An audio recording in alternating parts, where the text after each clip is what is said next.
Or shot fire, officer down, shot fire, officer down. Got a city officer down, shot fire. 223, be advised, we have a visual on enemy paratroopers in grid Papa uniforms. Welcome to the Resilient Warrior Nation, a podcast dedicated to inspiring hope and healing for first responders, military veterans, and anyone facing PTSD and trauma. Hey, everybody. Welcome to another episode of the Resilient Warrior Nation podcast. I'm your host, Mike Morgan. Today, I have a very special guest. Not only is he law enforcement and former firefighter, he's a personal friend of mine. I'm going to introduce him in a second, but he was my goalie when I started a police fire hockey team in Atlanta. We were actually supposed to practice, as ironic it is either the week of or the week after 9/11. But we got delayed, started that following September, and it just worked out better than I ever could imagine. And Pish is the man. He was a fantastic goalie.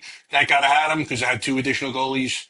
The younger one was nuts, and the older one was totally out of his mind. So thank God for Pish. Not that he's sane in any shape or form, but he was, thank God I had him to deal with. So, all right. So Dennis Pishock is the author of Demons and Angels, a book about trauma, peer support, and how to take care of your family and self while employed as a member of public safety. He's a 24-year veteran in law enforcement, firefighting, swift water rescue, and most importantly, peer support. He holds ranks in multiple martial arts, defensive tactic instructor, and combatives. He's also a spear instructor, peer support counselor, and hostage negotiator. Dennis ran his own martial arts school for 17 years and has always demonstrated an uncanny ability to motivate employees with an insane amount of positive energy and black coffee. Peach, welcome to the podcast, brother. It's great having you. I read your book, obviously, and there were several references to your coffee drinking ability. Bro, how much coffee do you drink a day? Probably about 6 cups, not too bad. Jesus. But real cups. American Yeah. cups, like full cups. Yeah, exactly. Full cup, not too bad, 32 ounces each. So it's about 4 gallons of coffee. This guy can't even donate blood because he's so thick after all the coffee he drinks. Fact. Mr. Bishop, we told you. No, you can't do it. So, brother, welcome to the podcast. Great having you on. Man, it's unbelievable to be here. Like we talked about before, man, the circle of life is pretty incredible. Probably haven't talked to you in, 10 years at least, man. It's been forever. And, More, yeah. At least, right. And we all went, different paths. And here we are again, man. This has to do with your podcast, man. That circle, and we're all back at it. And someone brought us all back together. And it's pretty damn awesome. It's a universe or whatever higher power you subscribe to at work. I think the last time we saw each other in person was probably we have a mutual friend that played hockey with us named Jack Stein. Unfortunately, Jack committed suicide, and I believe it was '05. It could be '06. I apologize, Jack, if I got it wrong. But I actually told Dennis the other day when we were speaking, during getting the news of Jack's suicide and during the course of his services, I was so sad, but I could not cry. I was literally trying to make myself cry, and I could not do it. And I remember looking in the mirror at some point during that time, and I'm like, are you fucking broken, man? This is one of your good friends. He just committed suicide. You cannot cry. What is wrong with you? And unfortunately, we callous up in these professions because we cannot absorb all of the pain that we see on a daily basis, man. It's self-preservation. You must do it as you know. And I remember telling people, you've worked a lot more medic calls than I am, than I have. But I remember telling people, and, I do not mean this in any disrespectful manner. I did not think of them as human beings when I was working on them. You cannot, because then you start thinking about him being a father or a mother or a child, and then corresponding family members and all these relationships involved. And then your judgment is off, your decision-making ability. You must focus on that thing in front of you. And I hate to say it like that, but, you tell me if you have to, look at things any differently than that perspective I just said. No, man, you nailed it. I read a ton, too. I'm a World War II fanatic. And I just was reading the book, man. It's funny you said that. I'm rereading it probably the third time, and it's a guy, he was a combat medic on Normandy. And it's freaking unbelievable. And it helps me motivate, because, like I said in my book, you see some bad shit, but I didn't see this, man. And he talks about in his book, that's how they were trained. Separate yourself. You cannot get this personal. Yep, this is your brother on the ground. That is not even anything. It's not a human being. Treat them, get to the next Nope. one. And he talks about when he was on the beach, they ran out of supplies immediately. And he's like, I'm using paper clips on people's skin to pull it together. Jesus. Paper clips. Nobody trains with paper clips, but they just figured No. it out, man. And he said the same exact thing you said, man. It's not a human being because I got to shut it down. Eventually we'll get to it. But like we have discussed many times already in this last week, we don't get back to it. And that's what it eats us up, and we lose friends and family members, and our lives are destroyed because of that. Yeah, it's the truth. And there are actually misconceptions from us in the professions, veterans and first responders, myself included. I had the misconception that PTSD was solely caused by seeing your brother or sister killed next to you. And after realizing that I had it and looking back, I realized that mine was caused by being in the most devastatingly intimate moments of other people's lives over and over and over and over. And it's amazing if you think about it. Like their life was before they met Mike Morgan, and I'm sure they don't remember my name, but that Right. cop Yep. and their life after that cop, Yep. whether it was a homicide or suicide, a fatal motor vehicle accident, even a natural DOA. Yep. Their lives are changed and are never going to be the same. And that's one thing for you men and women still on the job. Never, ever, ever take lightly the fact that if you're delivering bad news or you're inside someone's devastatingly intimate moment, that they are going to remember you for the rest of their life, and handle that with as much grace as you can. I always tried to handle it as though I was delivering that news to my family, or it's the way that I wanted someone to treat my family if it was reverse. And unfortunately, I've seen people deliver that news, whether it's homicide detectives or other, or just handle a situation with not too much empathy. And, it was disgusting to me at points because their life is never going to be the same, and just treat them the way you want your family to be treated. Yeah, man. And again, you nailed it. I've got both sides. I have that unique experience. So, fire lieutenant, it was my job to tell, like, when the kid died or the mother died, I had to go tell the family member and sit with them. And of course, you're hearing that scream that you can't even explain to society. Mm-hmm. That's why I'm Nope. so pumped for this podcast, man. It's good to be with a fellow brother, law enforcement. You understand. I'm not even gonna have to go into it. But we do this, and we sit there with this family member. And you got to shut it down, man, because you got to be a Yep. pro too, and you're emotionally ready to just be broken down. Of course, it brings back all that bad shit. And then as police, you do the same thing, but you got all the stuff to do. You got to get the coroner. But man, we're sitting there as police officers. Hell, the county we work for and I work for. I won't say it right now, but you're sitting there for 2 to 3 hours with family members. And they're not happy, man. They're bawling and they're doing everything. And the best thing is to do is and it's how we always do it. Men of action do this. We get to work, man. We start doing this. Hey, let me call your family member. Let me call a sibling. And we start problem solving because that's what we're damn good at. And that's the best thing in life. Anytime you're going through anything, just do some type of action, man. And that's what we do in the job, man. And people, they'll definitely never understand it. But at least through this and my book, we can bring it together and they can see instead of us hiding it forever and say, this is what we do. No, man, this isn't what we do. Here, I'm going to lay it down what we do. And you made this call happen, so you're going to know about it too. And that's what I try to educate people on. Yeah, it's the truth. I remember one call in particular. My partner got a call to dispatcher raised him, make it 13, so he calls her up, and she tells her we had to call another dispatcher about a death notification, and it was a detective in Myrtle Beach, and we had to we had to notify his family that their son, who was on spring break, must have been intoxicated, I'm sure, was jumping from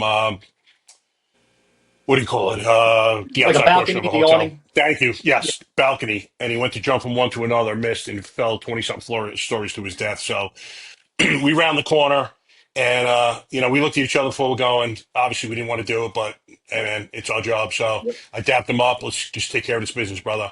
And as we're rounding the corner, we're in two separate cars. The father's coming out of the house, and they had a feeling something was going on. I forgot why, but he just jumped. He kind of just jumped on the ground, went prostrate, and was screaming, punching the ground, kicking the ground. We get out of our cars. We look at each other like, man, this is going to be tough. Stand him up, bring him inside. He calls, screams for his wife and daughter. And as he's coming down the stairs, he's, for instance, his name is Timmy. I have no idea what it was. Timmy's dead. Just screaming over and over. And obviously, they went in hysterics. And me and my partner were there for about 2 hours. And, listen, we became their rocks. But at the same time, man, it's the last place in the world you want to be. Yep. But you're the man. Yeah. It's your job. And for the rest of the day, the weirdest thing about it, as you know, it's like the anatomy of a call like that. After that was over, I think he and I took a meal or whatever we did, bro. I don't think a word was spoken between us the rest of the day. And we were non-stop yapping typically. Not a fucking word was said the rest of the day, man. It's such a weird dynamic. And it's crazy, you bring this shit up, of course, and all of a sudden the mind starts playing through all these damn calls you've run to that, Oh someone yeah. forget about. And you're like, oh yeah, we don't have that story, but we got a damn close story. So, that's our first responder minds. But there's so much negativity, and you'll talk about it, I'm sure, Atlanta and Gwinnett and all this stuff, man. These are shitty areas, dude. But the positive is, and it's not a power, is to have that strength to hold these people up and continue on and bring these people to a level of, one or two where they're ready to end it all because they just lost a child, man.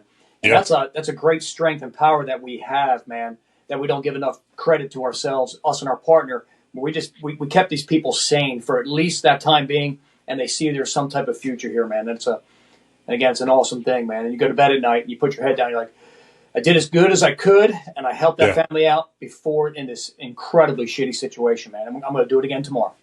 Yeah. No, as weird as it sounds, I always thought of it as kind of a privilege to be able to be at that moment in their lives. And Yep. I always kind of thank God for letting me be the one because I knew I always handled it. And I'm not patting myself in the back in any way, shape, or form, but I always handled it with grace and as much empathy as I had Right. because I knew how devastating that was. And I truly tried to make them listen. I'm not making them comfortable, but I just tried to be there for them and whatever they needed. If they were crying on me, then they're gonna hug me and cry, whatever they needed. And I always thank God for letting me be the one because I knew I handled it correctly. Right. And as bad as that experience was, if they ever talked about it, they were going to say that police officer was the kindest man I ever met. And that's it's the only thing I got to hold for because obviously the whole situation was so devastating. But listen, brother, let's start at the beginning. Talk to us. Where were you born and raised? Yeah, Family life, childhood? yeah, man. From Norristown, PA, Irish Pollock. Catholic there. Grew up. Us Northerners, New Yorkers. You know the deal. Yeah, Irish Italian here. Exactly, man. A lot of everything was Catholic church based and alcohol based for sure. Parenting, dad was tough. Dad passed away a few years ago. Real tough on us, man. That's just how it was. You'll see. The more you read, you see like the Vietnam fathers were definitely rougher on their children. That's just a fact, man.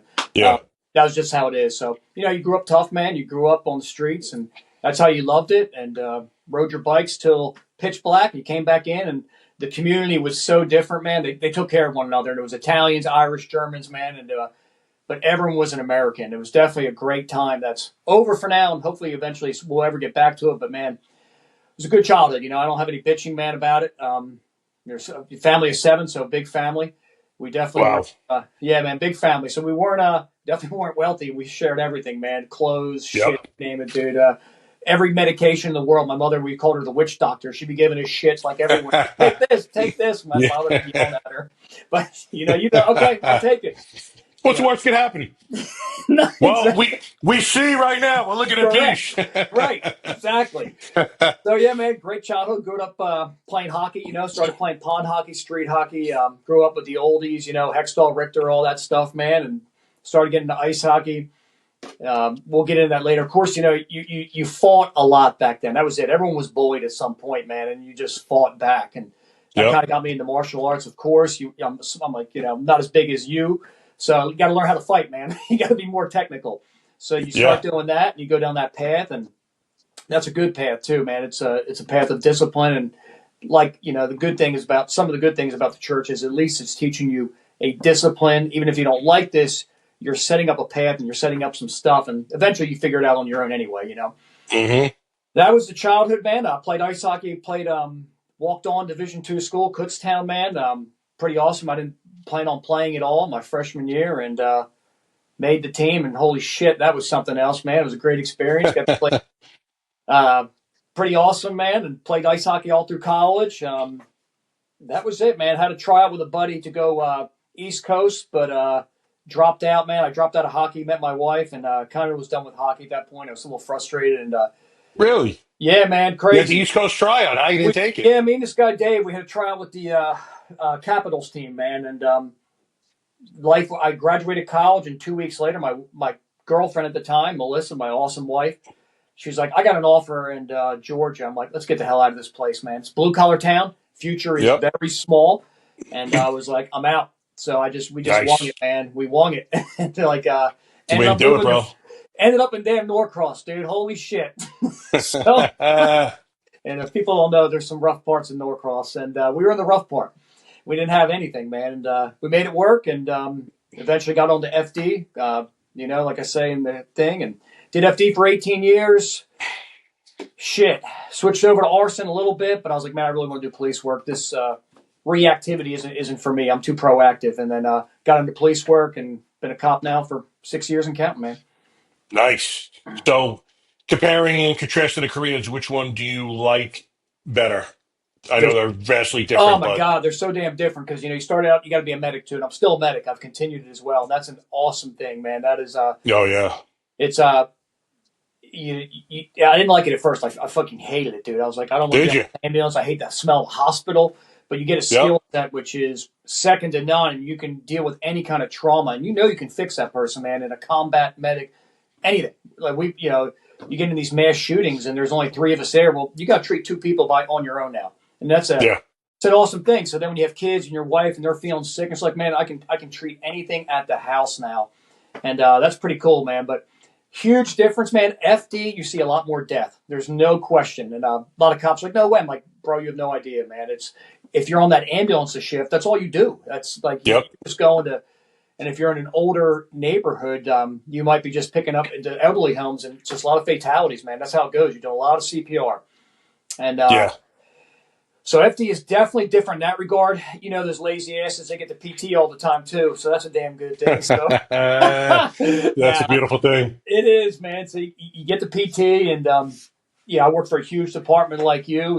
Very very large department. So you are definitely a number for sure. Like they don't give a shit. That wheel's got to turn, and you're out, man. They spit you out, and they add in more numbers. Police is awesome too. It's very different.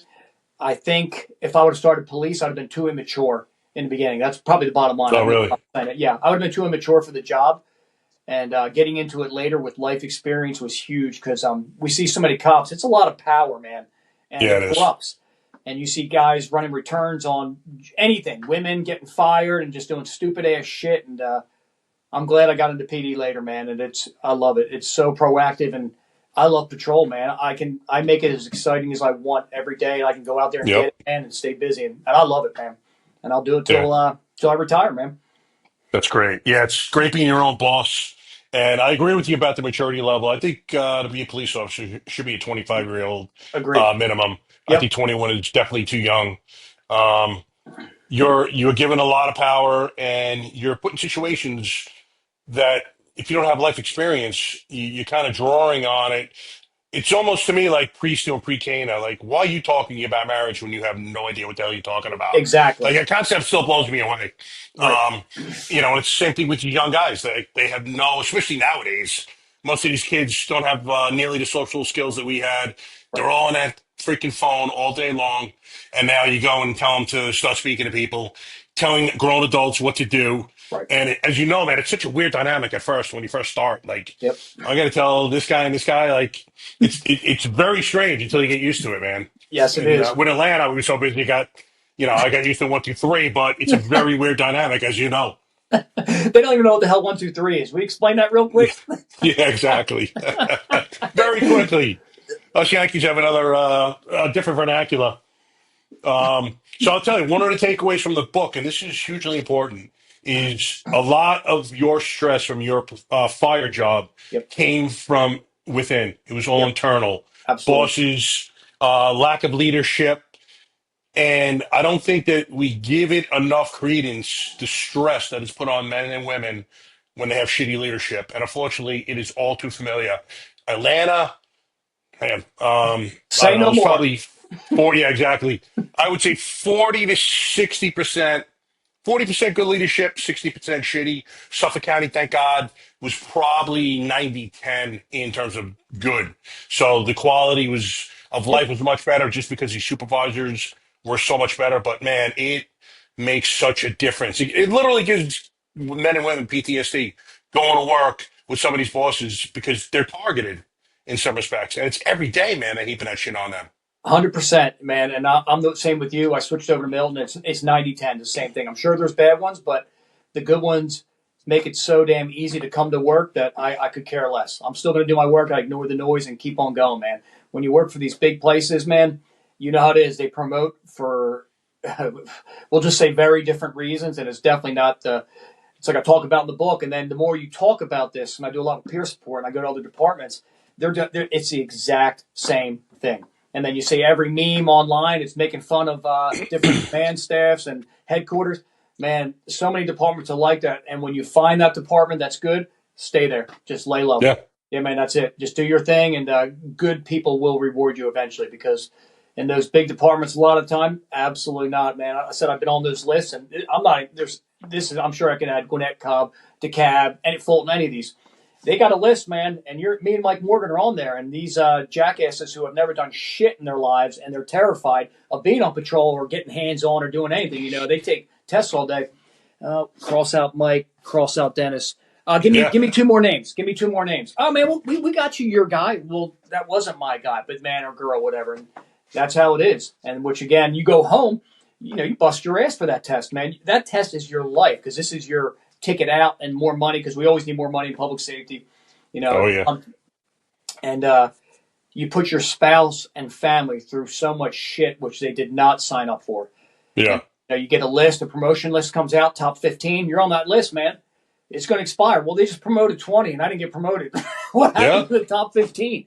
So, yeah, man, that's I used to hold a lot of grudges on that and hate a lot of people, man. And we talked. Well, I'm sure we'll get into it. Hate, man.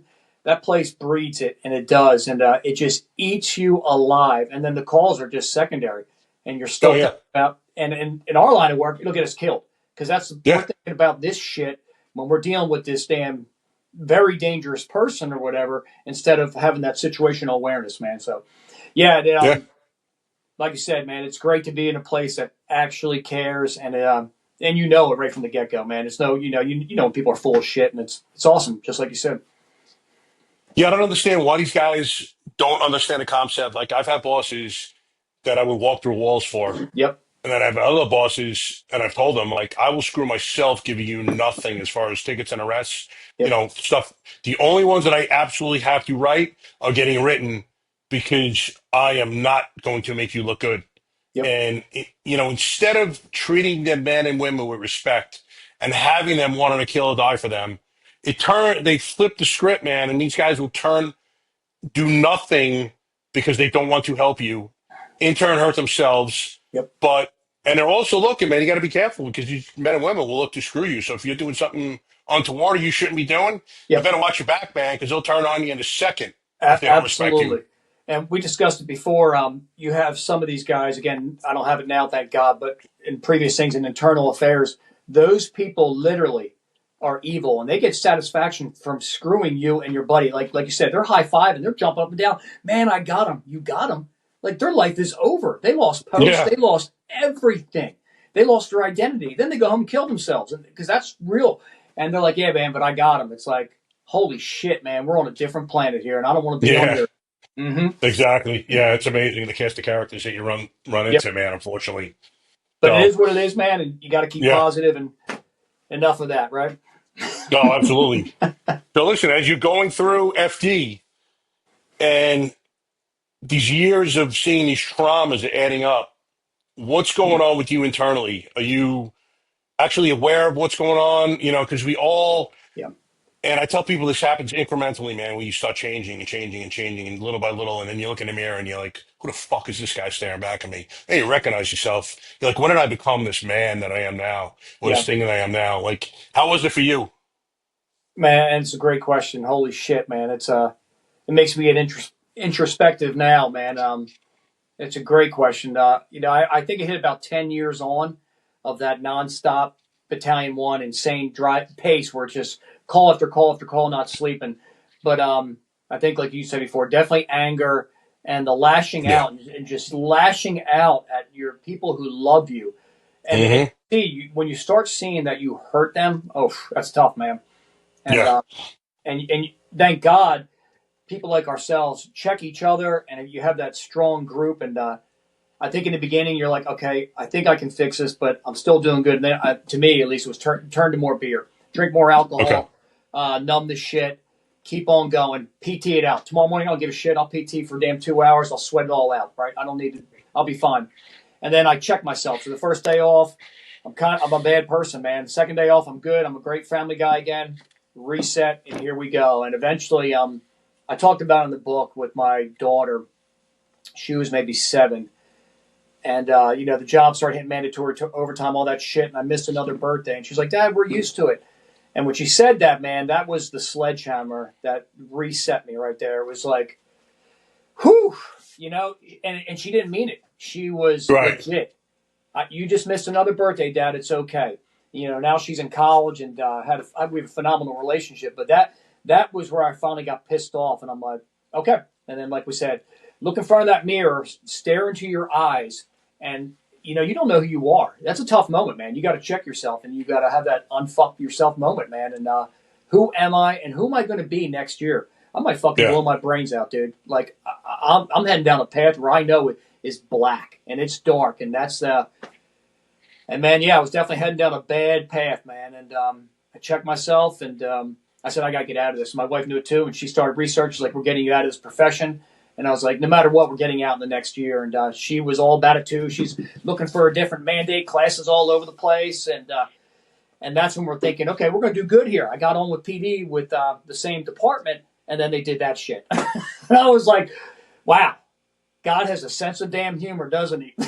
So, because I was hired, had my post number and Yeah. I was everything, gonna say ready to what? rock. Yep. They fucking pulled it, dude. They're like, FD said, nope, we're going to do it because of, quote, manpower issues. And I'm like, okay, didn't expect that, man. But I had a good baseline that too. And I was started to finally grow as a person, as a human being, drop that ego, drop that bullshit, macho shit, and check myself and said, okay, I'll start over, man. And that's what I did.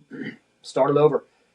Excellent. It's amazing you have that awareness to do so, because a lot of guys just keep pushing that rock uphill, man. Yep. And unfortunately, we see what it does. Yep. In the worst circumstance, obviously, you'll see suicide, but Yep. sometimes that's not the worst thing that can happen. You can literally be killing yourself every day for years and years and years and years.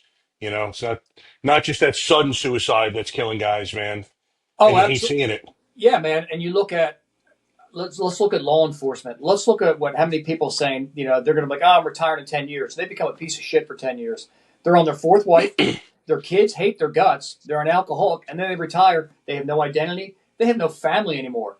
Man, what did you get out of this? Nothing. You Yeah, got a pension. That pension ain't worth shit, dude. You gave it all exactly. up for nothing, dude. And you're not Yep. even a man anymore. Like, you're not a fucking man anymore because you're not a family member. You have no friends because you're a jackass, dude. And I definitely see the same thing with FD when guys are retiring. They're like, most of them divorced in like a month because Yeah. they didn't have it anymore. It's like, wow, that whole pension's all hers too, but you lost it all. So Yep. yeah, and it is definitely a check yourself, and I keep doing it. This morning I go to a different group, and man, I'm always trying to stay in the moment and check myself, and that's what it's about, man. For me. Yeah. No, I think it's an important message, man. Number one, living in the present.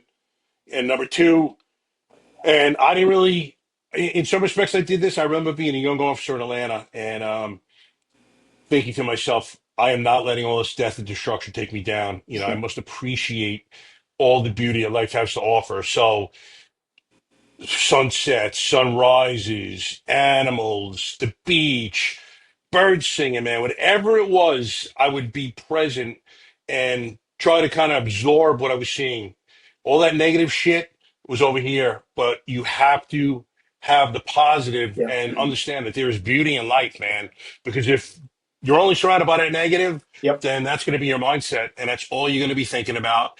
It's so unhealthy, number one. Yep. But number two, man, you're kind of letting this beautiful thing called life slip by. It's just Yep. kind of going by. And this shit is fast.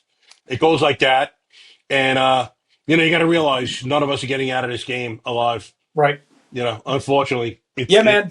Death is undefeated. It yeah, hasn't lost yet, exactly. man. So yeah, but yeah, man, you nailed it. We are, and definitely, as I call it in the ghetto, when you're in the bad areas, man, that's all you have. And then you go home and you just talk about these shitty calls. Then you talk to your friends about the shitty calls, and it's just black negativity, negativity, negativity, man. Until it's going to eat you up. Like you said, Yeah. it will eat you up. I listened to your first podcast. Was it Tyler? I think it was Tyler. Taylor, yeah. Taylor Taylor, Kavanaugh, yep. bro, when he was like, I think he's probably saying the same thing to us. I had the cheat code figured out. That's what we all say. I got this. Yeah, this just shit doesn't bother me. There's no cheat code, man. It's hard No. work, sweat, getting a good group of people around you and building it up, man. There's no cheat code, people. I'm going to need a Yeah, T-shirt. No cheat code. exactly. It's funny you say that because I remember I got medically retired, so I blew out my back in September of 2020. I had to go 2 years. I had two surgeries, usually back to back. So I was long term line of duty injury, and then I get retired in October of 22. Excuse me. And I remember as I was getting out, I'm like, damn, man, I got out, other than the back surgery. So I'm like, I got out unscathed. I'm like, this shit never, ate me up. And then it kind of started, you know, uh, I'm no longer in this thing. I was 30 years. I'm no longer part of this thing. I was 30 years. Your identity's kind of gone. That brotherhood and camaraderie's gone because as Yep. soon as you exit that door, man, that shit ends. Yep. Um, and you start figuring things out, but now you have more time to think. You don't no longer have this outlet for all the training that you've done. And Yep. unfortunately, it, whoever you talk to, man, one of the biggest symptoms of everything we go through, whether it's PTSD, trauma, or just, you know, the job itself is anger. I Yes. literally don't know of anyone that I've spoken to who said that anger was not kind of eating them alive at some point. Yep. It's the easiest emotion.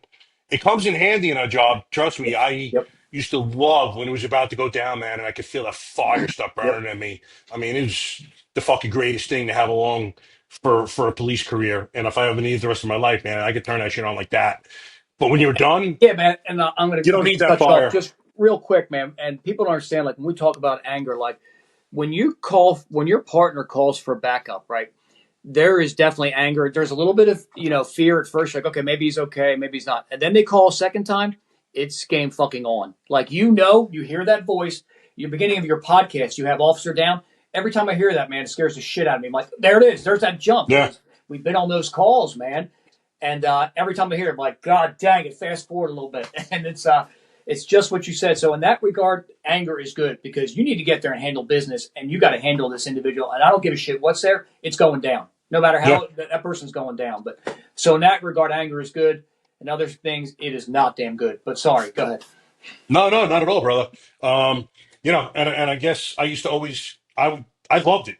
I used to love that fire, Yep. and it was necessary. Just the way I conducted myself, so I was very aggressive, and it was always there for me when I needed it. But when you get done with this career, where is that fire? Right. There are several things you must think about for you guys and girls who are still in it.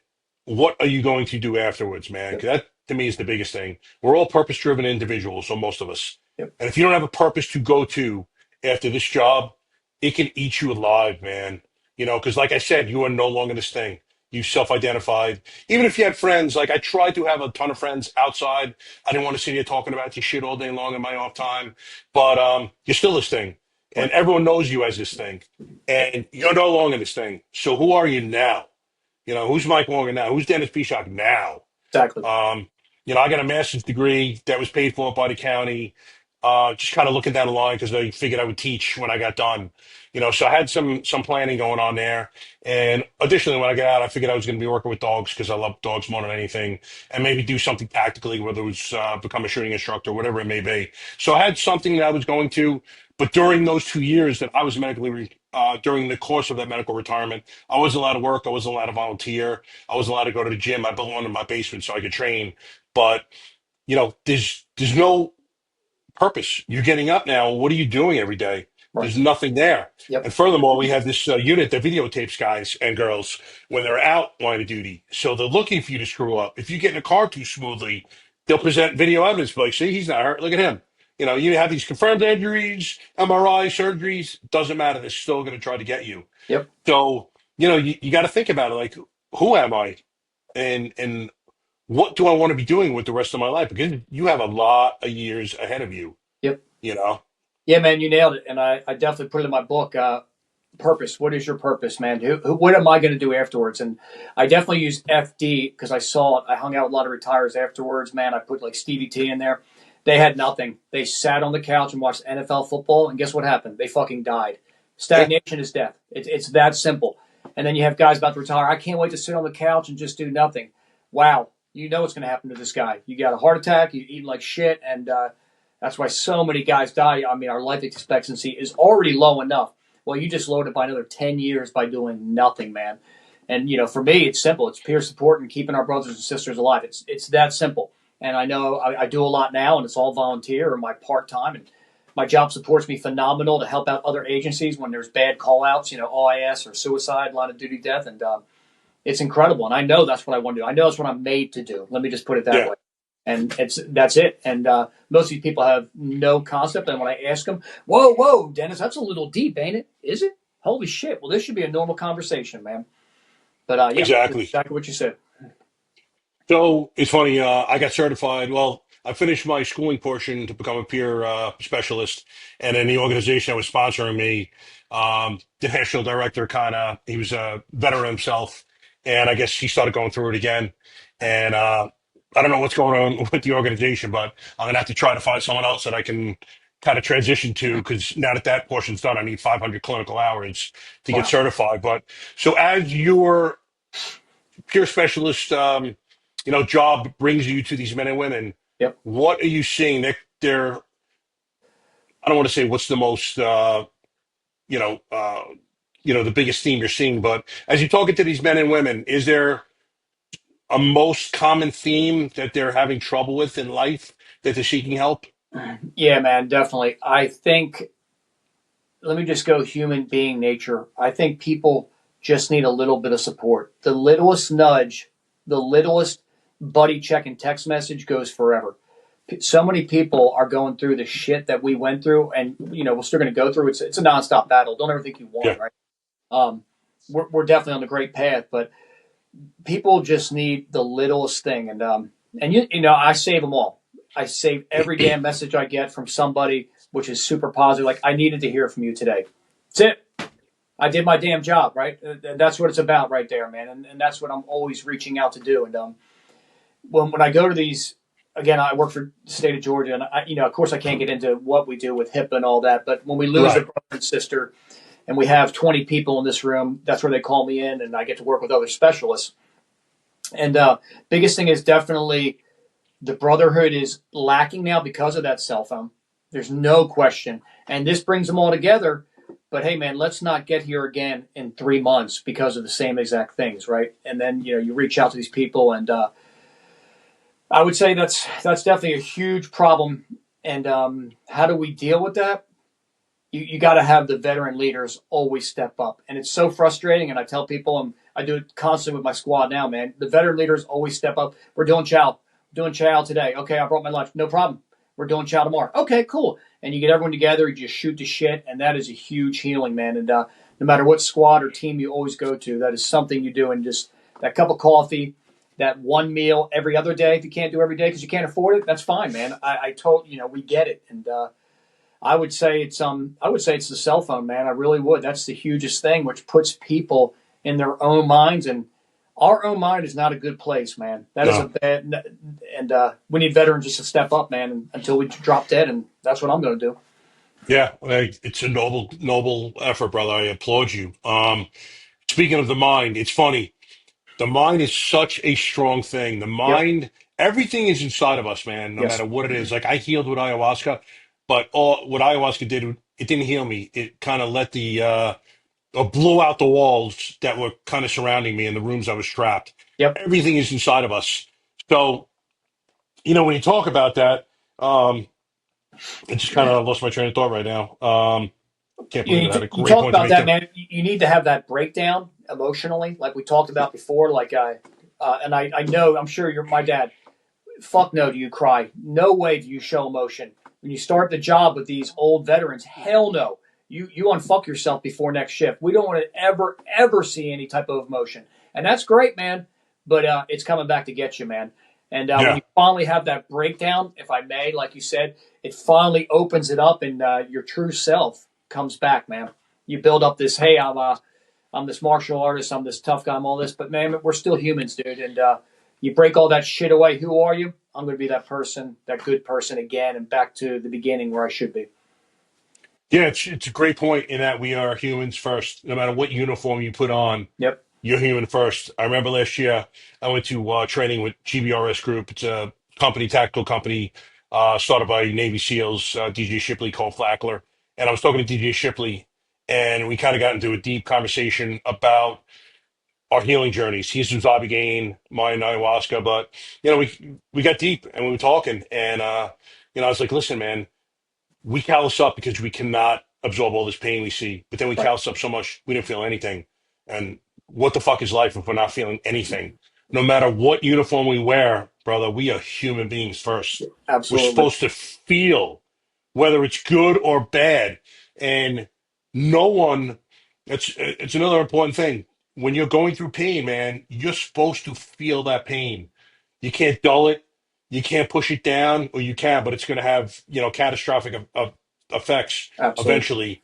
Um, you know, life is beautiful, but there's going to be pain, some visceral pain that enters your life, but you must feel it. You must heal from it. Because when you do, you're going to be a stronger, more resilient person. You're going to be able to, or capable of having healthy relationships.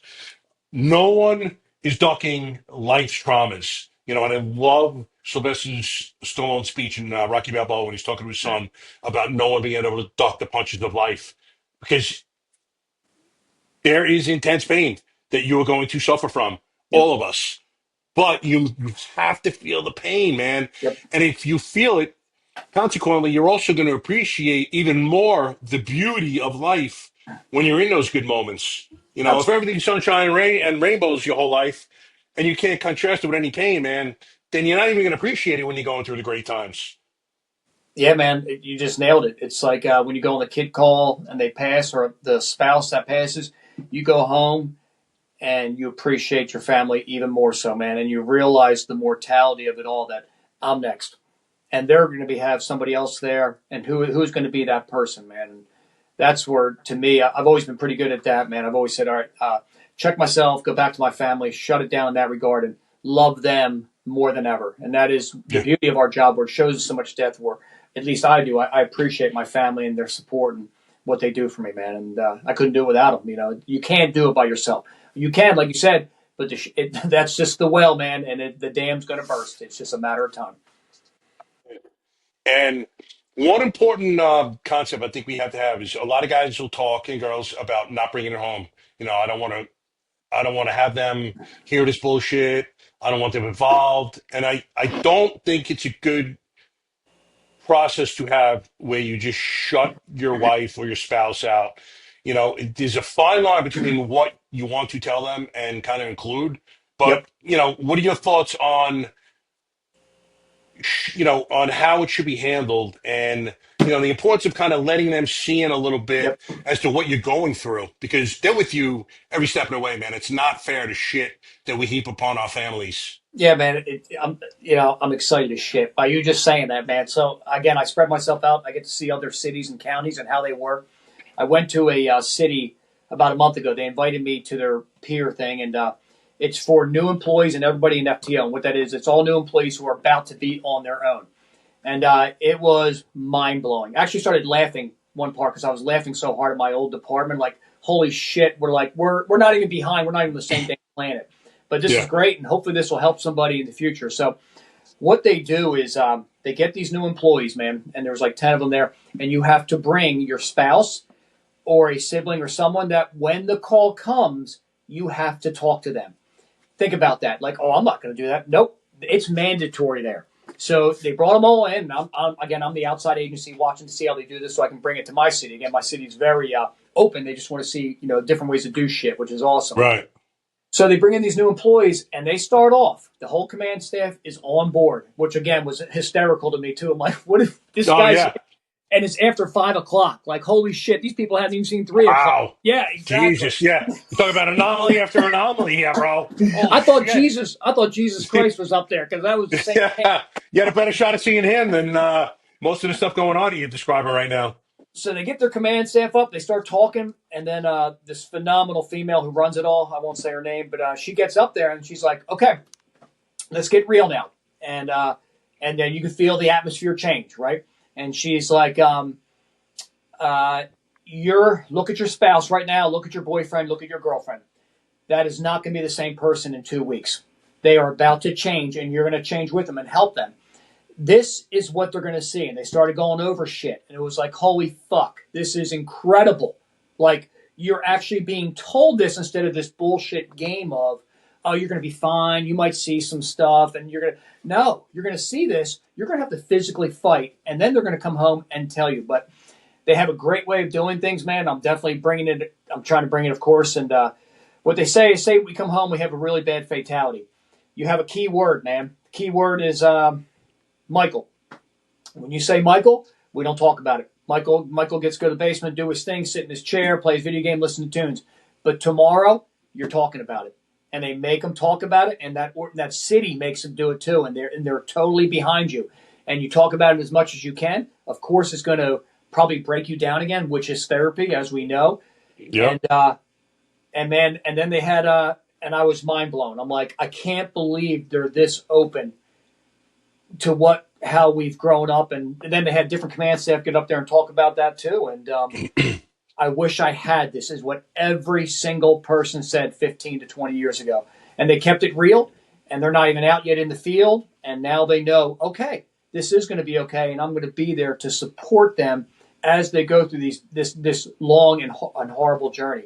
And pretty awesome, man. It was mind-blowing, and I'm like, this is how to do it. This is definitely how to do it. And there's not one way, but this is a damn good way. So the project is actually telling them to come back and literally talk about, Yes.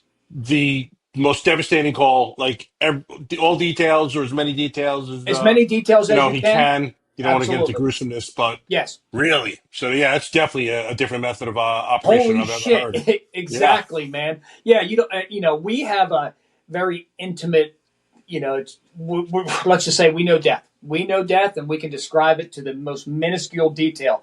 You don't need to go into that. You can say, I went on a call, this child died, you know what I mean? And of course they're going to break down, whatever, but they got it out, man. They got it off their chest, and that eliminates, it beats the game, man. It beats that demon.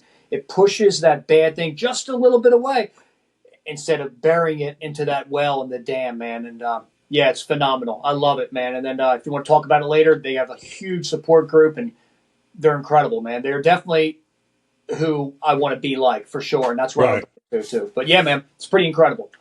Yeah, it's funny. I've never heard a program like that where they're actually encouraging them to talk about the entirety of what that was.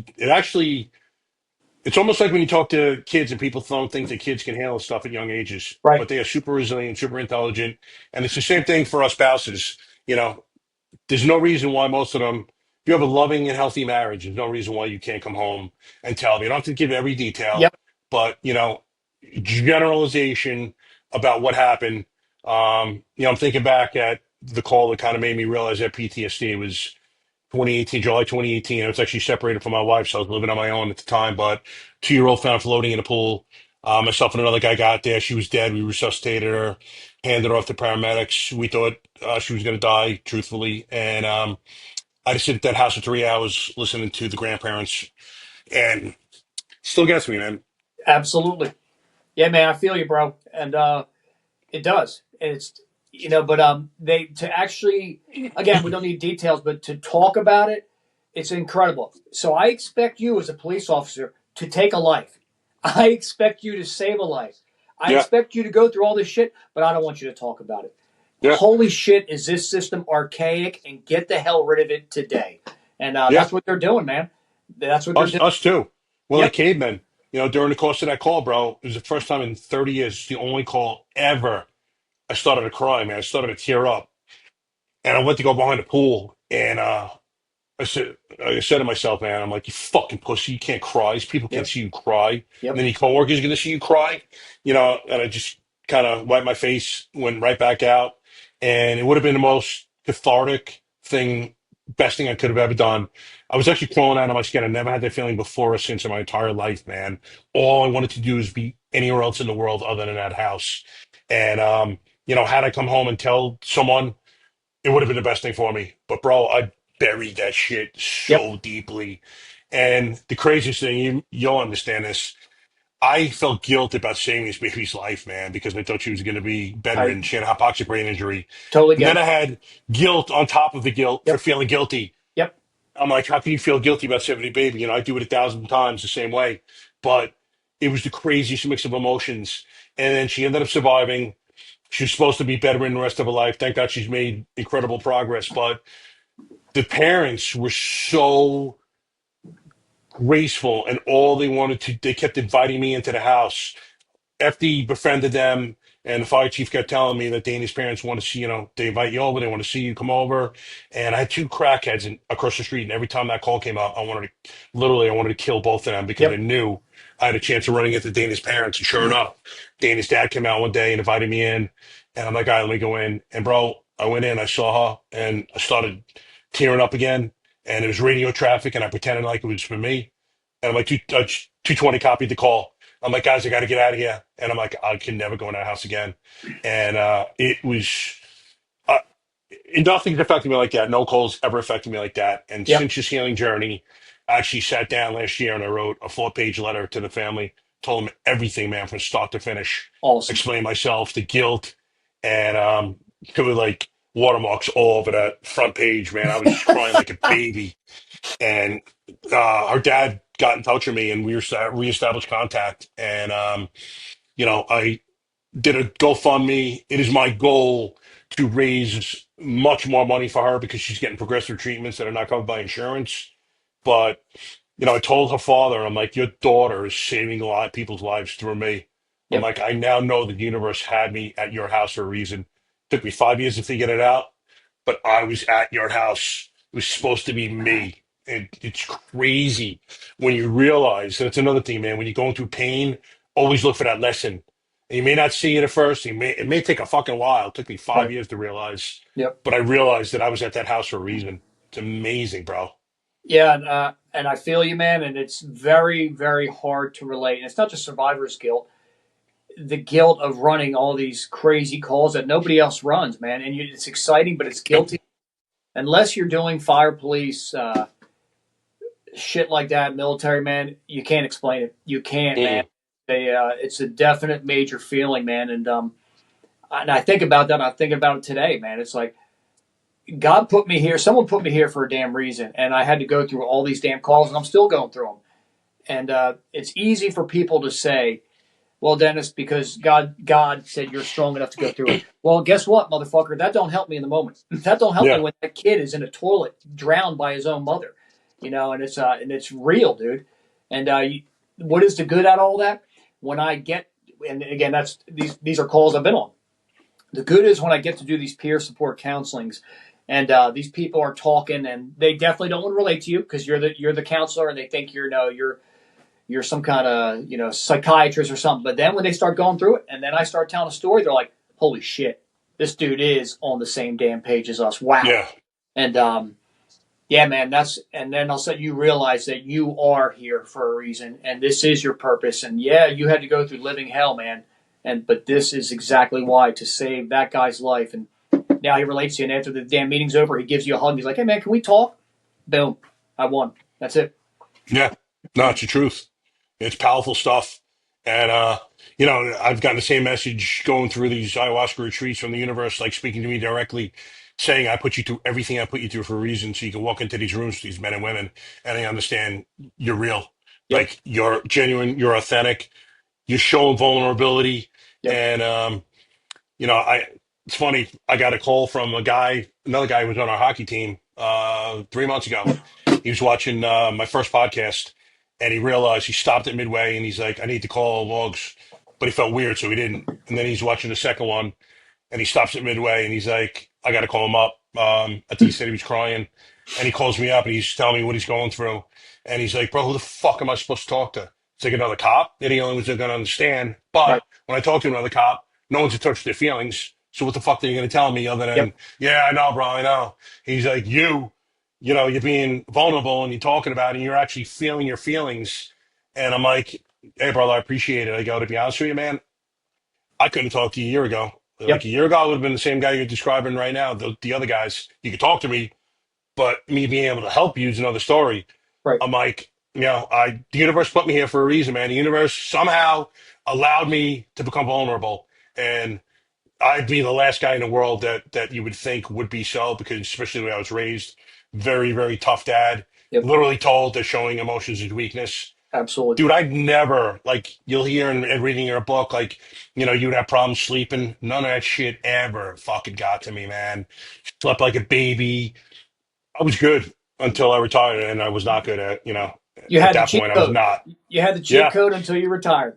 Yeah. I was the fucking man about compartmentalizing until I wasn't.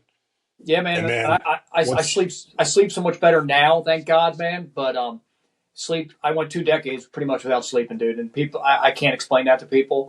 A lot of bad dreams, man, and just a lot of shit I've gone through that, of course, I buried. Of course, that's why. But yep. again, what does it do, man? It makes you better. It makes me. I take that time and I make shit happen. That's what I do, Yeah. man. And I study, I read, and I check myself, man. So there's always a lesson, like you said, out of every single thing we do. But yeah, man, that culture is still so real. And Oh, when they yeah. when they see us, when they see real people, man, you see in that squad room or something, they're like, okay, they know that you got them now too, and they're not going to say anything ever in front of a group, but you can definitely talk to that person privately, and that's what it's all about right there. Yeah, absolutely. You know, and again, I feel like you've been put through everything you've been put through to be here, and you're going to pay it forward with what you're doing. I mean, it's phenomenal, bro. You know, I love seeing it. Obviously, but what someone comes to you and they're active, they're going through it. What are you telling them? What advice are you giving them on their day to day, like how to get through this job? Because obviously, it's affecting them in you know, unhealthy ways, or they wouldn't be speaking to you to begin with. So, what are you telling them to get through it? What advice Yeah, are you giving them?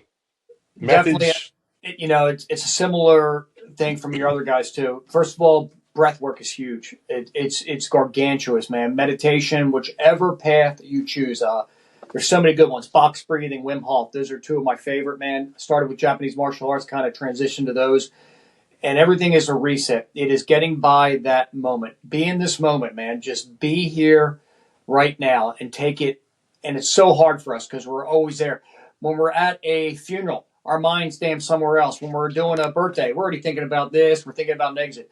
Be in this moment, man. It comes from maturity and life experience. And that's what I tell them, man. I just have them slow it down, listen to what they have to say. And a lot of times, them talking is their own therapy of just getting it out, and they're figuring it out on their own. And really, I'm just damn, I'm not the expert, but I can add in little things. But they're just processing it through their own mind by telling me, and they're like, okay, I think I got this. Well, man, my work is done here. It's kind of that Yeah, easy, man. But to me, it's breath work and a purpose. And until you do that, and again, of course, exercise. Holy shit! But that, I mean, yeah, exercise, it's huge, especially as a huge. man, at least to me, everything, if you can't handle yourself and if you're not in shape, then you are going to suffer through everything else. And it comes with nutrition, protein, and knowing what the hell you're doing too, man. Yeah, And what does that require? Self-assessment. What is coming into your body? That's what you're going to put out too. But everything is just that little bit, little increments.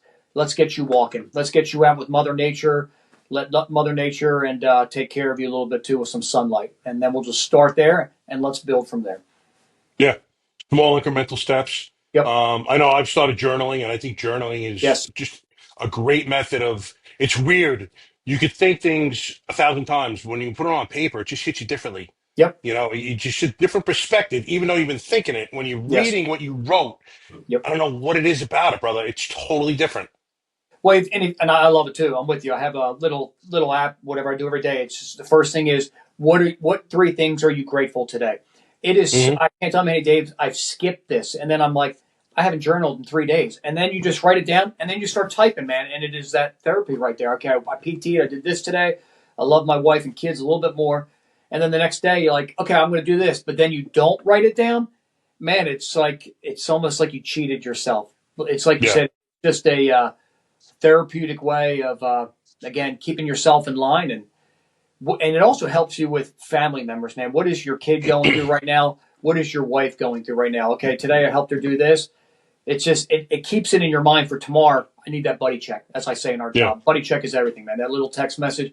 Let me just check in with my family member, spouse, or good friend and see how they're doing today. And you always get that message back, which is the shit works, man. It works, and it's giving ourselves up totally to help other people, man. It's just servitude. It's what we do. Yeah, absolutely. Speaking of checking with your buddy, I got hit up about 6 months ago, former coworker, and he just kind of thanked me. He's like, I want to let you know your Instagram and your podcast are actually he's a little bit less than that. But they're helping me. They're so inspirational. He was telling me when he retired, he really went through it, and he's like, just keep doing what you're doing. And I got a text from a buddy of mine about 3 weeks ago saying that he died the night before. And bro, I Wow. just screamed out no because my initial reaction was he committed suicide. And the wave of guilt that washed over me was incredible. Turns out that it appears to be natural causes, the way on autopsy results. But I was a great guy named Sean Larkin. Again, that guilt was just, it was unbelievable. So if you think that something is going on with a friend, it doesn't have to be a first responder, veteran, whoever it may could be, a civilian, whatever. If there's something in your mind, man, that intuition is telling you something's off. Yeah. Ask that man Yep. or woman what's going on. And not that cursory bullshit, how you doing? Yep. And I'll tell you one thing, if we ask a guy and he's like, I'm all right, that man is not all right. Right. Go deeper because he just opened a door. He wants you to walk through it and Yep. ask him what's going on, or else he never would have said that. He would have been like, I'm cool, bro. No, everything's I'm good. good. Yeah, I am Yep. good. Don't think that you are you're being nosy or intruding on this person because if you're getting an intuitive feeling that something is off, I will guarantee that something is off with him. And if Yep. you don't check, and God forbid he or she takes their lives, the guilt that washed over me is Yep. going to wash over you, but it's not going away. You're going to live with that shit the rest of your life. Yep. And listen, I'm not saying you could stop it. A lot of times we have no idea what's going on. Right. You know, you'll see certain people and you replay that shit 1,000 Yep. times. Like, could I have seen anything? And no, Right. he didn't let you in. So, potentially there's nothing you could have done. But if there was and you didn't, you are not going to forgive yourself for doing so, you know? Absolutely, man. And again, it to me, it's simple buddy checks, and people are so involved in their own lives, and you have to make sure you're not. Clearly, we're not. But it's like, hey, man, you good? I'm good. Okay, I'm going to be that pain in the ass. I check in again. Hey, man, everything good today? It's actually not too good. Boom, there's the door. We just open the door, and now we start talking. They start talking, and it just takes that, man. People, it's like I talked about in the beginning of this podcast. People just need this. That's all they need right now. They just need a Yeah. little bit of encouragement and positive energy. It's what everyone's looking for, especially, there's so much negativity going on, man. If you listen to the noise of the outside world of politics, it's all negative, man. And then you take our professions, holy shit, the world's ending right now. So it just takes us and good people around us, man, that little bit, man. And people just need that little bit of encouragement, and they start fixing themselves, man. That's what they need. But yeah, Yeah, man, absolutely. I talked about in the book by one buddy who unfortunately took his life, Chris, man. I talked to buddies who were around him at the end, and he was going through a lot, man. And at the very end, they said he flipped a switch, and he was the most happiest guy that last week. Yeah, And that's people what are they do a like, lot of times. yes, correct. And we see They it. know they're going Like, to do it. and mine was made up, man. And again, as buddies close to them, that really fucked them up, man. They're like, I really thought he turned the corner, but no, he didn't, man. He killed himself, and he did. He was so happy because he was finally getting out, and he made up his mind. So you never know, man, and you can only do as much as we can. But again, people also have to be willing too. Like, I'm going to give you everything you need here, and you keep rejecting me, and you keep saying, and you keep going down that same path. Well, guess what? I can only give you this much. I got somebody here who needs help too. And then that comes with life experience too. Hey man, good luck on your own then, because I got it. This person actually needs help and is accepting help, and you got to be able to make that call too sometimes. Yeah, absolutely. Listen, I always say it all the time, man. No one is coming to save you. If you Yep. raise your hand, so you need help, people will bend over backwards to do what they do. But Dennis and I are not coming to your house, throwing you over our shoulder, taking you to go get help. Right. And, for those of you going through it, number one, a lot of us, when I was going through it myself, I never had suicidal ideology or anything, but, I thought I was alone. And unfortunately, there are fucking thousands, Yep. hundreds of thousands Yep. who are going through it. Just first responders and vets. So don't think you're ever alone, because I promise you that is not the case. Yep. Number two, you hear about these men and women that commit suicide because they thought they were a burden to their family. Yep. You're not a burden. I promise you, you're not a burden. You're going to become a burden, Yes. or excuse me, not become, but you're going to put the burden on them if you commit suicide, Right. because your children, you're creating generational trauma right then and there. Your Yeah. children are going to be worrying if they're the cause Yep. of you committing suicide. This is how drug addicts are created. This is how prostitutes are created, man, because they're going to look for their love elsewhere. All kids need love, and if they're not getting it from you because you're gone, who knows? All bets are off, man, as to what's going to happen. And if you think about it, to me, suicide is like a spider web on a windshield. That one crack just spider webs and affects so many people who are tangential to that person's life. Now, if you stop that suicide, none of those people are going through that pain.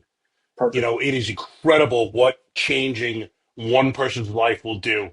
And to me, that's been the most fulfilling thing about going through this. But, for those of you going through it, you are not a burden. Yep. You think you're a burden, but you are so mistaken.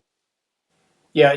Again, never underestimate the void you would leave in our lives if you took your life, and that's the bottom line. The spider web thing is perfect, man. Can I go into something about that spider web? Absolutely, brother. So this is tough, man. This is a couple weeks ago. So it's kind of right before we talk, man. Again, it's that whole shit, and then this is all still mind blowing to me, man. Us hooking up again and all this, man. But like I said, I saw you on Instagram on a reel somehow, and I said, Melissa, is that freaking Morgs? And she's like, holy shit! And it's like, how has this happened, man? Like this, it's a lot, man. It's a lot to process. But anyway. So I'm going to go over a call real quick and what happened to me 2 weeks ago, man. And it's still a lot to process. So I'll try to check myself here. But I had a call on FD, and I blacked the fuck out totally. But I get a call from an old firefighter. She's an awesome firefighter. She was older, and she was in Parks and Recs, and I was a lieutenant in Norcross station, very busy station. Okay. So she comes over. She's like, I just want to see what it's like to be in public safety. She comes over. We take her in, man. She's older female, busts her ass, phenomenal, becomes a paramedic. And she only has to do a few years. She only has to do like 6-7 years and she could retire. So she never do much. But when you're in Norcross, man, you're doing triple what normal people are doing it easily. You're not sleeping. But anyway, so she's like, hey, I want you to come to the station. This is 2 weeks ago, man. I'm like, I don't want to be back there, man. I kind of have my own thing now, and this is what I do. She's like, no, I want you to come see this girl. I'm like, you're a great lieutenant. You're one of my best leaders. I want you to come. I'm like, fuck. Okay, I'll come. I don't want to be back in this shithole. So the whole crew is there, and I come, and we come, and I'm like, okay, it's kind of awkward, but I'm back, and it's kind of surreal. Well, this little Chinese girl gets out of the car with her mother, and they start getting all upset, and I'm like, I don't know what the fuck is going on, dude. Like, I don't. Again, this is 2 weeks ago. And they come over, and she's like, this is a lieutenant, and he's the boss, and he's the one who helped save your life as well. I'm like, saved whose life? I blacked out. Gone. Yeah. Gone. And they're talking about it, and my mind is going a million miles an hour. Dennis, what call is this? Who are these people? What is going on? And it's literally like a damn SpongeBob movie. Like, he's trying to type in and find out what is happening. So I'm trying to play this cool. And I go, her name's Vern. I said, Vern, who was on the call? Because I fucking don't remember. And she's like, well, he did this, and he did this, and you were the lieutenant, and you did this. And I'm sitting there like, I was on the call? So I meet the mother. And man, you're going to like this. And this is where, holy shit, this is still a lot. I see the mother. I see her 9 years ago to the date next week. She's in this shithole apartment in Norcross, laying on the ground, bleeding out. And I'm like, and I remember treating her now, and I'm like, oh my God. And it just hit me like a fucking sledgehammer, dude. And that's scary because I blacked this out and I'm thinking, how much trauma have I blacked out of my life? Yeah. And I see her, and I see it like it's yesterday, and I'm like, I need a minute. I fucking go walking into the back. I'm like, holy shit, what is going on? So then I get the whole story. So here's what happened again, and I remember it now, but I would have never remembered it without this trigger of this family. Yep. So 9 years ago, almost to the date, and in a week it'd be like April 11th. We ran this call, middle of the fucking night again, and just another call. Mother's having a breech birth. That baby is coming out of the amniotic sac. 3-pound baby coming out, preborn, going to die, preemie, in the field. Like this, you're going to die. That's how this fucking works in real life. So I remember the baby's coming out, mom's bleeding out on the floor, and guys got to work. Phenomenal fucking crew, great squad. Everyone knows the role. I'm the lieutenant.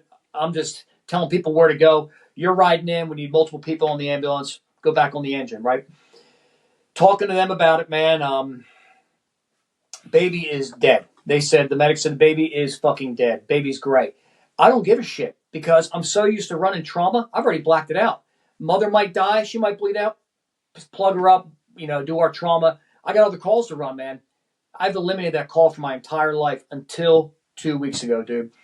And again, I'm looking at the mother, and this daughter's hugging my leg. I'm like, you want to talk about a fucking spider web, dude? Like 2 ghosts.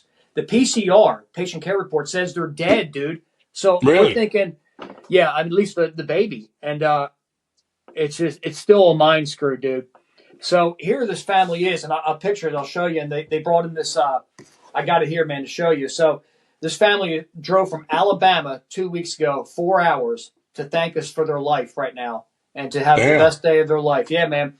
So they gave us her photo album, dude, as this kid, as a damn baby. That's awesome. All the way until now. So again, this kid is dead. Yep. Neurological, brain dead for too long. So even if the kid lived, it's going to be jacked up like you talked about with the drowning. And she's a straight A student now, dude. Really? So unbelievable. It's unfucking believable. And everyone I talked to was like, what? So here we are thinking that there's probably multiple dead people. If it wasn't for God and the perfect crew, you'd have multiple dead bodies. So what is the spider web here? We just saved our own lives because now we have just spread joy instead of all this hate. Yep. This mother and father now have a kid. They have other children as well. They don't have to deal with that spider web of all this, man. And I'll tell you what's a good thing too. And Pierre, I got home that night and I'm like, I'm looking at the pictures they took at the station. You can just see my face. I'm like, I'm all fucked up. And I called my sergeant, man, and he's phenomenal. And he's like, I said, I need a day. He's like, after that, take a mental health, man. And that's what I did, dude. But that was a lot, dude. It's still a lot to take in because dead people don't walk back in your damn lives. Yep. Man. Oh, But, yeah. You talk That's about amazing, a spider brother. web. Yeah, man, thank you. And you talk about bringing it every day, and that's what this crew did. Phenomenal. And you saved 2 damn lives who now came out 9 years later to celebrate and drove 4 hours to say thank you. And we have a life now because of you and your people, man. So Yeah, holy shit. it's an incredible feeling, man. Truly. Yeah. There's some, especially like, I remember I've saved 4 people doing CPR, and you know the deal. Once you start if you're doing CPR, they're dead. Yep. Usually DRT dead right there, and Yep. nothing's happening. Yep. Nothing's bringing it back. But 4 of them, I'm pretty proud of that. And but it's weird, bro. Like you save someone's life, and it becomes just kind of like a matter of fact. Like you Yep. just cool. Say they're looking at you like you hear it, like I'm just doing my job and forget about it. But it's unfortunately the destructive stuff that sticks with you. Yes. You forget about it. It's amazing how strong the mind is. It's just like I was talking about Yes. life, and I said, how come that the mind is so strong with it? That fucking negativity is like screaming. But when you talk about positivity, it's almost like a whisper. Yep. Your mind that gets you to the deepest depths is the same one that can rescue you and put you to the, ascend to the greatest heights. Yet it's so much more difficult to do that. Why is that? It's amazing to me. It is. And it comes with, again, life experience and good calls. Like you said, CPR, I can't, my book, I can't, I've had thousands of deaths, probably 3,000 easily. And I've probably saved 5 lives for good, man. But when you save them, we had another save too, where we saved a guy who was like 30 years old, dead, told dead. And he came walking into the station about a month later. And well, I fall the fuck out, dude. I'm like, and he's giving us hugs and crying like we're all crying. Like, of course, buddy, you weren't supposed to, man. But those are the Yeah. moments, man. Those are the moments, what it's all about. And when it's all said and done, man, I think this shit will disappear now. And this is kind of stuff that sticks with you, man, because that is the spider web. We just gave a 9-year-old a life. We gave her parents a life. Now she's going to have kids. And that whole spider web just blew it all out. So screw you, demons. We won this one, man. Yeah. That's how it is. Exactly. Yeah, we gotta pick and choose our battles, man, because there's so many to fucking fight. Number one, Yep. that when you're on the winning side, you have to savor that. Yes. It's amazing. So, all right, so you're going through your career now. You're dealing with young officers on the daily. What are you telling these guys as far as career longevity and mental health, healthy mental health and attitude, and from your experiences, what's your advice to these guys? And not necessarily like just one little piece of advice, but as you're talking to them, you know, what are you telling them? Yeah, I think the biggest thing is don't tell war stories. Nobody wants to hear that shit. It's what you represent every damn day. You put that Yeah, armor on, you represent every day. To my goal is to beat them in PT and everything every day, no matter how old I am. I don't give a shit. I'm a very yep, competitive man, right? And they see that and they rise up too, man. But set your career up if they want. Everyone's different. Everyone's unique. They might want to do 2 years patrol, hit CID, traffic, whatever, specialty team, but have a goal. Whatever I tell everyone, just don't say, man, we'll wing it. We'll just see where it goes. We'll see what happens on the next thing. Well, that promotion test came up. You didn't set yourself up at all because you didn't even prepare for it. You have no chance. yeah, So again, it's the little things. What are you doing today? Are you like one individual's going for her master's and another person's doing this? That's great, man. Because if this doesn't work out, you still have a plan B. You always have a plan B just in case you get medically retired or this shit call happens and it's over, man. What do you got? You got nothing. So having that plan B, whether it's education or something else, man, to take somewhere, it's everything. But again, it takes real conversations, and that's where the veterans come in too, man. What are you going to do next? And it makes them uncomfortable. absolutely. It really does. Yeah, well, you have to go introspective and Yep. truly look at yourself and see what's going on. What am I doing? What can I do? What should I be doing? What should I have done? Yep. I remember when I was FTOing, I would ask every recruit, "Can you fight?" And 99% of them said no. I'm Yep. like, God, there's no shame in that, but there Yep. is shame in not doing something about it starting tomorrow because my life could be in your hands. Your Yep. life is certainly in your hands. You have a family that you're responsible for. If you don't come in here and become comfortable Yep. with extreme violence, Yep. that shit's on you, man. You took a job that is deadly at times. There are people that hate you because of what is on your shoulder. It's got nothing to do with Absolutely. you personally. Yep. Don't think you can go through because you and I have both seen cops that go through being Mr. and Mrs. Nice Guy or Girl every day because they think by being sweet to people, that's going to, kind of tell the bad guy that you shouldn't hurt this cop. They in their head, man, it's twisted. Yeah, if I'm Yep. really nice to everyone, I'm never going to see the bad side until they see the bad side and they realize how unprepared they were. Yep. And you're going to work every day unprepared, man. That puts such a stress on you. Subconsciously, I don't even think they know what they're doing. They're afraid 24/7. I cannot imagine going to our job, bro, being afraid. Yep, exactly. I You're was, so behind the eight ball, man. You're yeah, so behind. And like you said, that animal, he don't give a shit who he punches. He beats children. You think he cares a hit you? Hell no, man. And this ain't martial arts. This ain't MMA.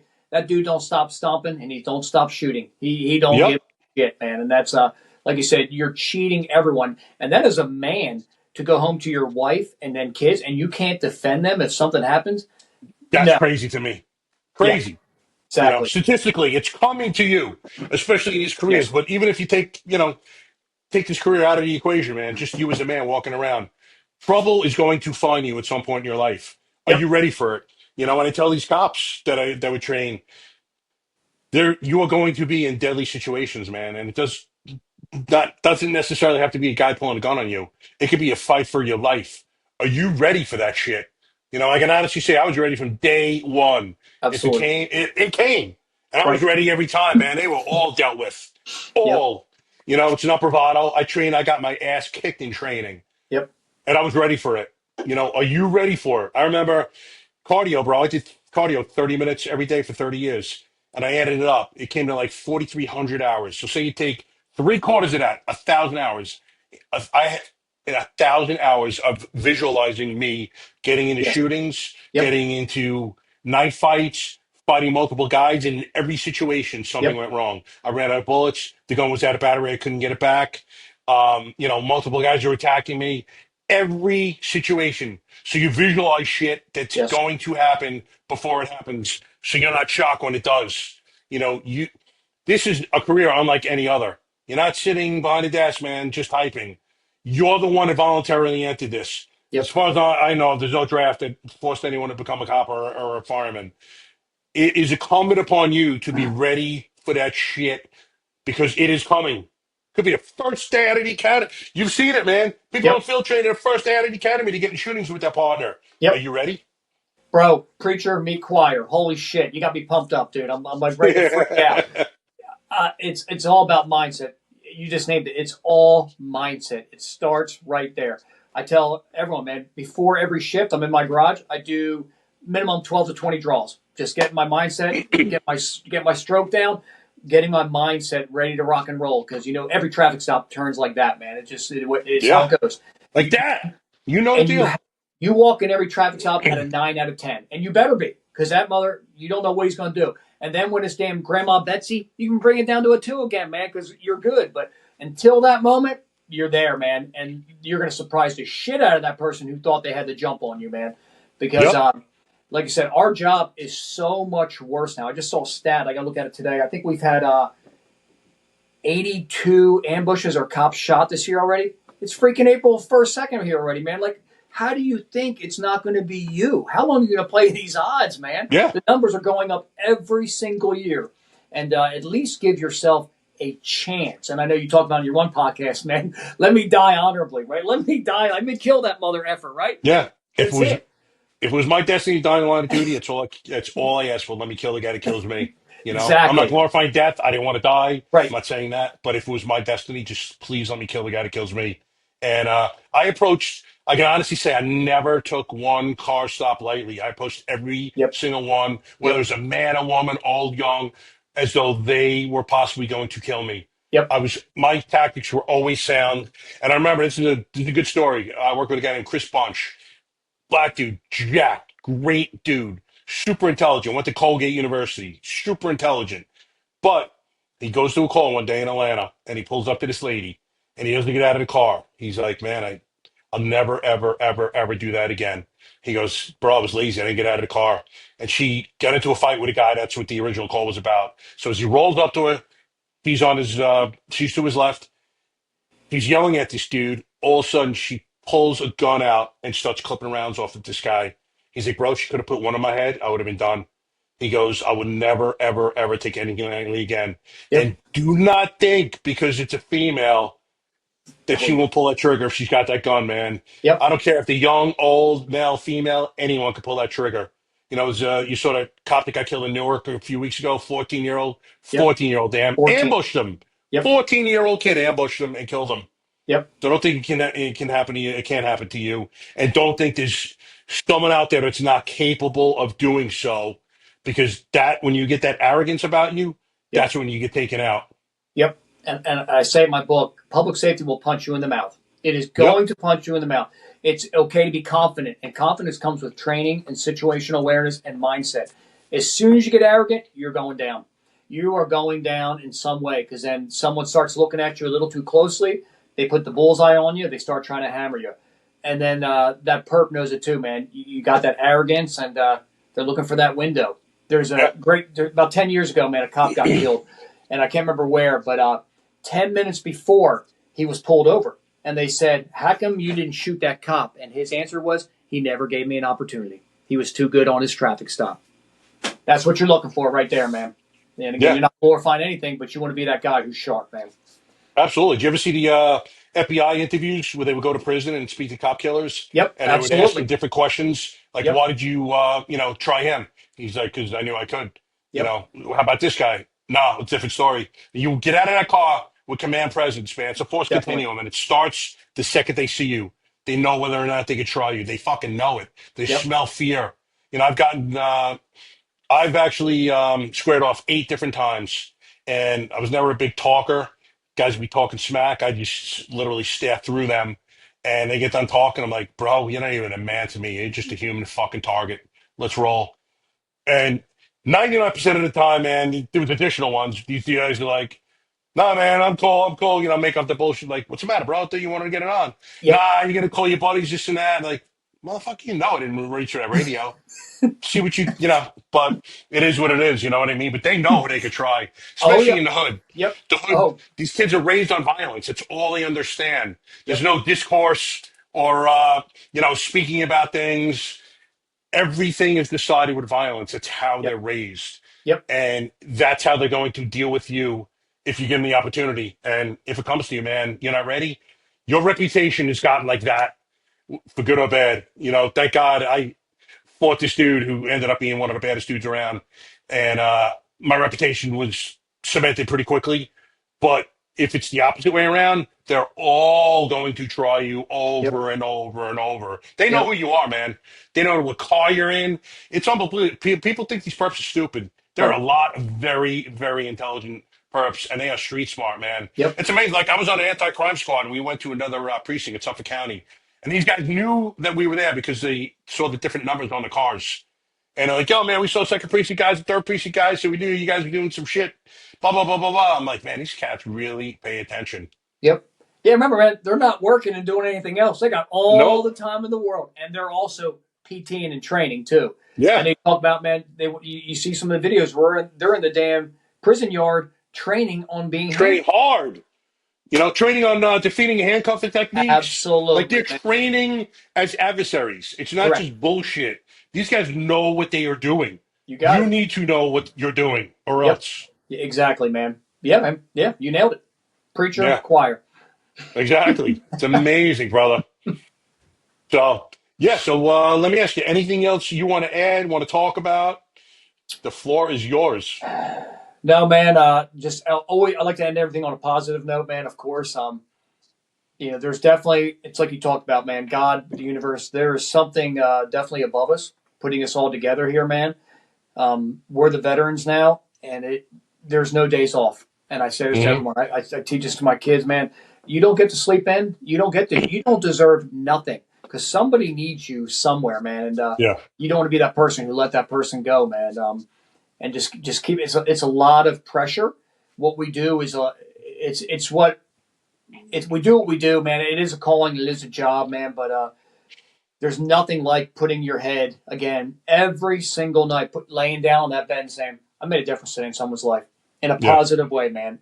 No matter what, no matter how bad the situation was, and that's it, man. Just keep it positive and keep doing what you're doing too, man. Spread this podcast and save another life, man. That's what it's all about. absolutely, brother. I mean, listen, there's some horrible aspects to Yep. these jobs, but these jobs are also so rewarding. Yes. And I wish that every man in the world could experience what it's Yes. like to work with 3 or 4 guys that are next to you that you know would kill or die for you, and you do Yes. the same for them.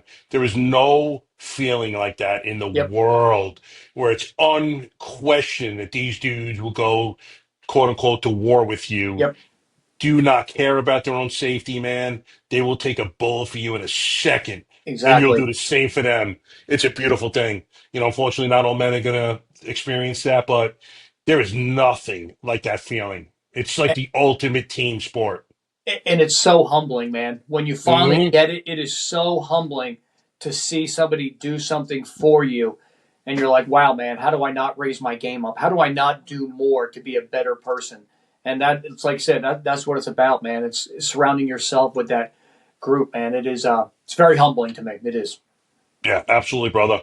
All right, so listen, tell everyone if they want to get in touch with you how to do so. Obviously, your book again, Angels and Demons.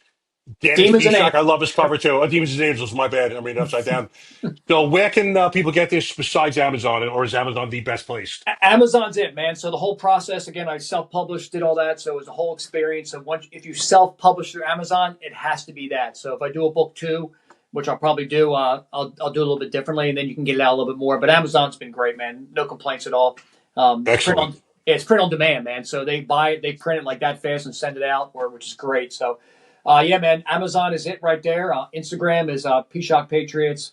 LinkedIn is Dennis Pishock, and yeah, man, I'm here to help, and I'm here to make you a better person too, which makes me a better person. And if you need anything, reach out. And that's what it's about. When you get those emails or something about the book, or someone actually reaches out to you, said, "Hey, I read your book."